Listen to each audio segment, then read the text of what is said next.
Hello viewers, Tollywood story এক্সপ্লেনারে তোমাদের সবাইকে স্বাগত জানিয়ে পরশুরামের আজকের পর্বের রিভিউ আমি শুরু করছি। তো শুরুতেই তো দেখতে পাচ্ছি তটিনীর মা লাট্টুকে জিজ্ঞাসা করছে সব কিছু, যে কি পড়ে গেছিলে না পড়ে গেছিলে। এবার জিজ্ঞাসা করছে তোমার পা গেছিলো কিনা। বলে পা, হ্যাঁ গেছিলো তো। তখন জিৎ মুখার্জি ফোনটা কাড়িয়ে নিয়ে নেয়। বলে তোমার পা কি পড়ে গেছিলো। বলে পা পা সেদিন ঘাড়ে ব্যাগটা নেয়নি। আর মাকে জিজ্ঞাসা করছে মা কি পড়ে গেছিলো বাবা। তখন তার মা বলছে যে হোয়াইট অ্যান্ড রেড স্ট্রাইপ দেওয়া শার্টটা পরে গেছিলো, ফুল শার্টটা। তো সেরকমভাবেই লাট্টু বলছে তাই না। বলে হ্যাঁ। তখন শিবপ্রসাদ এসে ফোনটা নেয়, ফোনটা নিয়ে বলছে দাও আমি কথা বলছি। তখন শিবপ্রসাদ জিজ্ঞাসা করছেন কেন যে কী শার্ট পরেছিলাম। তখন বলছে না বাবা এমনি। তখন ওর মাকে ফোনটা দিয়ে দেয় যে না বাবা এমনি, মানে সেজেগুজে গেছিলে কিনা সেটাই জানতে চেয়েছিলাম। আচ্ছা তোমরা এখন তো খাওয়া দাওয়া করছো, আমি পরে ফোন করব, এই বলে ফোনটা রেখে দেয়। পরশুরাম কিন্তু ভাবতে থাকে। ফোন রাখার পর তটিনীর মাকে সবাই মিলে ঘিরে ধরেছে আর জিজ্ঞাসা করছে কি বললো, কী রঙের শার্ট পরেছিল। কিছুতেই বলছে না কিন্তু তটিনীর মা। তখন আরাধ্যাও বলছে কী হলো বলছো না কেন, বলো। বলে এইসব জেনে তোমরা কি করবে। বলে কি করব মানে, এইসবের মধ্যে অনেক কিছু, মানে একটা সন্দেহ জেগেছে মনের মধ্যে, বলো। তখন পেপারটা নিয়ে জিৎ মুখার্জি দেখছে, বলছে এখানে তো শার্টটা কিছু বোঝাই যাচ্ছে না, পুরোটা তো বার্ন হয়ে গেছে, তাই বলছে। তারপর বলছে যে চুলটা মেলাও তো চুলটা। তখন ভূমিকা কি করে, রাগের মাথায় পেপারটাকে কুটি কুটি করে ছিঁড়ে ফেলে দেয়। আর জিৎ মুখার্জি চিৎকার করছে তুমি কি করছো, তুমি কি পাগল হয়ে গেছো নাকি। ও কারো কথা শুনে না, পেপারটা ছেড়ে আর উড়িয়ে দেয় পেপারটা ওপর দিয়ে। এরপর ভূমিকা কী করছে, দীপালির হাত ধরে বলছে চলো খেতে চলো, বাকিদেরকেও বলছে খেতে চলে আসতে। যাওয়ার সময় আবার বলছে যে তোমাদের লজ্জা হওয়া উচিত, শুধুমাত্র কবির চ্যাটার্জির জন্য তোমরা এতটা নিচে নামতে পারো। তখন জিৎ বলছে ও শুধু কবির চ্যাটার্জি নয়, এবারই জামাই। আরাধ্যা বলছে ও আমার লাভ, মাই লাভ। বলে চুপ করো, তোমাদের ভালোবাসা আজকাল বোঝা দেয়। ওদিকে জিৎ মুখার্জি কিন্তু বলছে যে মনের মধ্যে সন্দেহটা বাড়ছে। এদিকে দেখা যাচ্ছে তটিনীরা খেতে বসেছে। তটিনী বলছে আচ্ছা মা হঠাৎ করে তোমার শার্টের কালার জানতে চাইছিল কেন।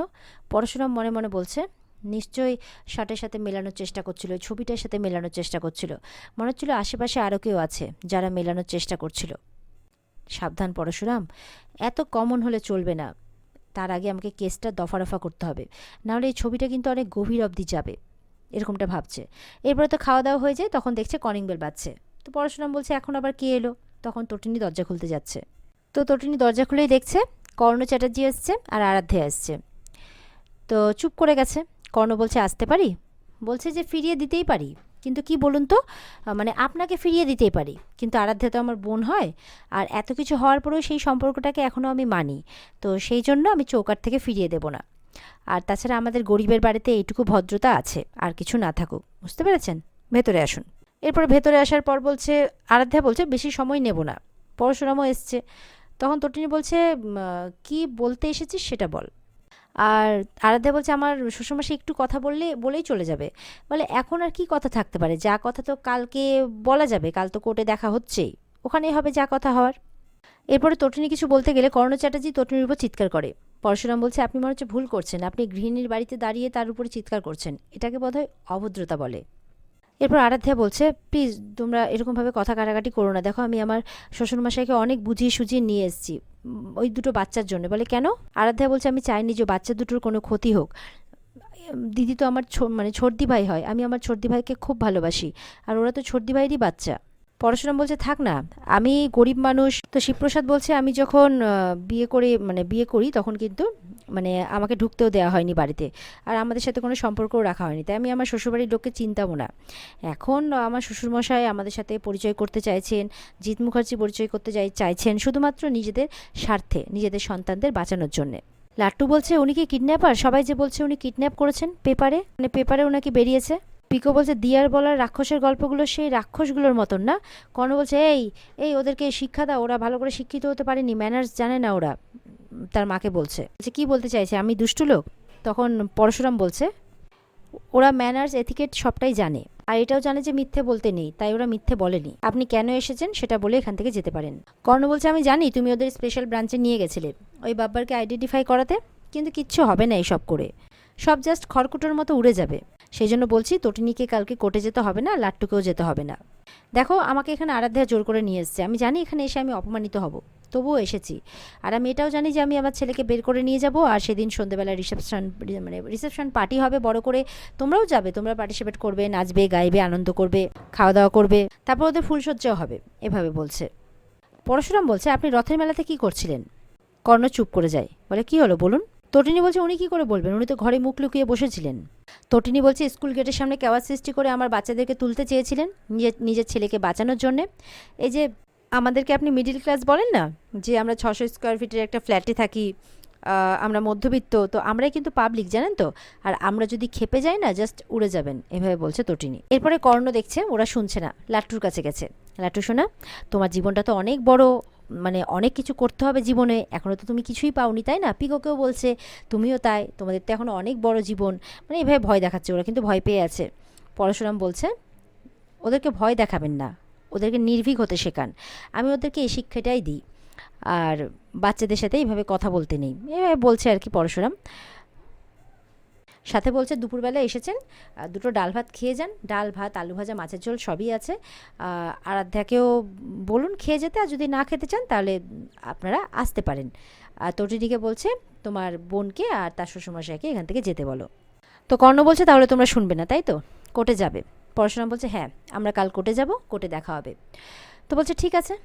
তো চলে যাচ্ছে কর্ণ চ্যাটার্জি, আর তার আরাধ্যাও চলে যাচ্ছে। যাওয়ার সময় আরাধ্যা পরশুরামের কাছে এসছে, বলছে যে কাল মেলাতে একটা লোক খুব মারপিট করছিল, গুন্ডাদের মারছিল, মুখোশ পড়েছিল সে, আর আমার সন্দেহ হচ্ছে যে সেই পরশুরাম। কিন্তু নিজেকে আড়াল করছে কেন পরশুরাম? আর অবিকল তোমার মতো শার্ট পরে, আর তোমার মতো চুলেরও গঠন, তুমি চেনো? পরশুরাম বলছে না। তখন তার দিদিকে বলছে যে জানিস, অবিকল জামাইবাবুর মতো দেখতে, আমি কিন্তু একটা মুখোশও নিয়ে এসেছি, পরিয়ে দেখবো। বলে তুই কি মজা পেয়েছিস? যখন খুশি যা খুশি বলে যাচ্ছিস, মানে তটিনী কিন্তু খুব রেগে গেছে, কি মনে করেছিস তুই এখান থেকে, চলে যায় এখান থেকে, এভাবে বলছে। তখন তার বোন বলছে, মানে আরাধ্যা, যে লোকটাকে তুই বিশ্বাস করছিস না, সেই লোকটা তোকে ধোকা দিচ্ছে, ও কোনো বিমা কোম্পানির এজেন্ট নয়, আমি তোকে বলছি, ও এমন কেউ, ও দেখাচ্ছে একটা কিন্তু ও সত্যিকারের অন্য কেউ। আর পরশুরামের কাছে গিয়ে বলছে একটা সুযোগ আমি নিশ্চয়ই পাবো, যেটাতে আমি প্রমাণ করে দেবো যে আমি যেটা ভাবছি সেটাই ঠিক, এই বলে বেরিয়ে যায়। তটিনীর মনে কিন্তু সন্দেহ ঢুকে যায়, পরশুরাম চুপ করে থাকে। এদিকে তটিনীরা চলে যেতেই তখন পিকোরা বলছে কিসের কথা বলছিল, ওই ছবিটার কথা কি? তখন তার মাকে বলছে, আর লাট্টুও কিন্তু ঝোঁকের তালে বলে দিয়েছে, হ্যাঁ ওই যে পেপারে যে পেপারটা বিক্রি করে দিয়েছে সেই পেপারের মধ্যে ছবি ছিল, সেই ছবিটার কথা বলছো তাই না? ওই আন্টিটাও বলছিল। তার পা চুপ করানোর চেষ্টা করছে, কিন্তু লাট্টু এক্সাইটমেন্টে বলে ফেলেছে। তারপরে লাট্টুও বুঝতে পেরেছে যে বলাটা উচিত হয়নি। তখন তটিনী কিন্তু সেই পেপারটার কথা মনে পড়ে যায়, আর তার বোন তো তার মাথাতে ঢুকিয়েই দিয়ে গেল। তখন বলছে পেপারটা আমি কোথায় পাবো, কোথায় পাবো? তখন বেরোচ্ছে। পরশুরাম বলছে কোথায় যাচ্ছ? বলে দাঁড়াও তুমি, আমি এক্ষুনি আসছি। কথা না শুনে চলে যায়। পরশুরাম বলছে চলে গেলে কিন্তু কোনো লাভ হবে না মাই ডিয়ার, আমার পরিচয়টা গোপনই থাকবে, আমার টিম যে খুব গভীরে গিয়ে কাজ করে, আমার পরিচয়টা কেউ জানতে পারবে না, এভাবে বলছে পরশুরাম। বলছে আরাধ্যা ইন্টেলিজেন্ট মেয়ে, তটিনীর মাথায় কথাটা ঢুকিয়ে দিয়ে গেছে, কিন্তু আমাকে ধরাটা অত সহজ নয়। এদিকে বাড়িতে তটিনীর মা কান্নাকাটি করছে যে আমার জামাইটাকে এরা যা নয় তাই ভাবে হেনস্থা করছে, সাধারণ মধ্যবিত্ত, সেও অনেক কষ্ট করে তার সংসারটা চালায়, একটা ছাপোষা মানুষ, তাকে হেনস্থা হতে হচ্ছে। ভূমিকা বলছে কিচ্ছু হবে না, দেখো, বলে তুমি জিৎ মুখার্জিকে চেনো না, আমার বরকে চেনো না, আমার দেওরকে চেনো না, সবাই জুজু হয়ে থাকে কর্ণ চ্যাটার্জির কাছে, ওই কর্ণ চ্যাটার্জিকে তুমি চেনো না, ও একটা ডেঞ্জারাস লোক। তটিনীর চিন্তায় তার মা বলছে আমার মেয়েটার কি হবে, কি দরকার ছিল, লাট্টু তো ফিরে এসেছিল, কি দরকার ছিল এই কেস টেস্ট করার, এই ঝামেলাতে জড়ানোর। তখন ভূমিকা বলছে তা বলে প্রতিবাদ করবে না? তটিনী বলছে কিন্তু কবিরও তো এবারে জামাই, আরাধ্যার বর, সেদিকটাও তো দেখতে হবে।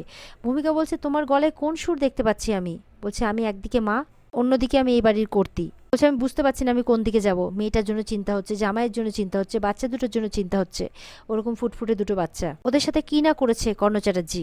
এরপর তটিনী চলে আসে। তখন পরশুরাম বলছে পেপারটা পেলে? বলে না পেলাম না, কারোর বাড়িতেই পেলাম না, কেউ পেপারটা রাখে না, তো আমি খুঁজে বের করবো, যে করে হোক খুঁজে বের করবো। আচ্ছা আরাধ্যা তোমাকে কেন বললো যে তোমাকে ওই মুখোশটা পরিয়ে দিলে একবারে সেই লোকটার মতো লাগবে? বলে আমি কি করে বলবো। আচ্ছা বলছে তুমি কোথায় ছিলে সেই সময়টা? বলে আমি তো ভয়ে সিটিয়ে দাঁড়িয়েছিলাম এক জায়গায়, তারপর ওই মেয়েটা এলো স্পেশাল ব্রাঞ্চের, দিয়ে ও বললো তোমাকে আর বাচ্চাদেরকে নাকি বাড়ি পাঠিয়ে দিয়েছে, তখন আমিও চলে এলাম। বলছে আচ্ছা আমার বাড়ির লোক তোমাকে কেউ দেখেনি, কিছু বলেনি? বলছে তুমি যখন চিৎকার করছিলে তখনই কিছু বলেনি তো? বলে তুমি শুনেছিলে আমার চিৎকার? বলে হ্যাঁ শুনছিলাম, কিন্তু আমি কি করব বুঝে পাচ্ছিলাম না। আমরা মধ্যবিত্ত ঘরের মানে মানুষরা এটাই বুঝতে পারি না যে নিজেদের ছেলে মেয়েদের ভবিষ্যৎটা কী করে রক্ষা করব। তরুণী বলছে এসব কথা তোমার মুখে মানায় না, তুমি সত্যি করে একটা কথা বলো তো, তুমি মুখোশ পরা লোকটাকে দেখেছো না দেখোনি? পরশুরাম চুপ করে থাকে। আর এখানে আজকের পর্ব শেষ হয়ে যায়। তো বন্ধুরা, এই ছিল আজকের পর্বের রিভিউ। ভালো লেগে থাকলে পর্বকে লাইক কমেন্ট করে জানাতে ভুলবে না, আর আমাদের সাথে জুড়তে চ্যানেলকে সাবস্ক্রাইব করতেও ভুলবে না। পর্বটাকে দেখতে বিস্তারিতভাবে অবশ্যই স্টার জলসার পর্দায় চোখ রাখবে। দেখা হচ্ছে আগামীকালকে। সবাই ভালো থাকবে।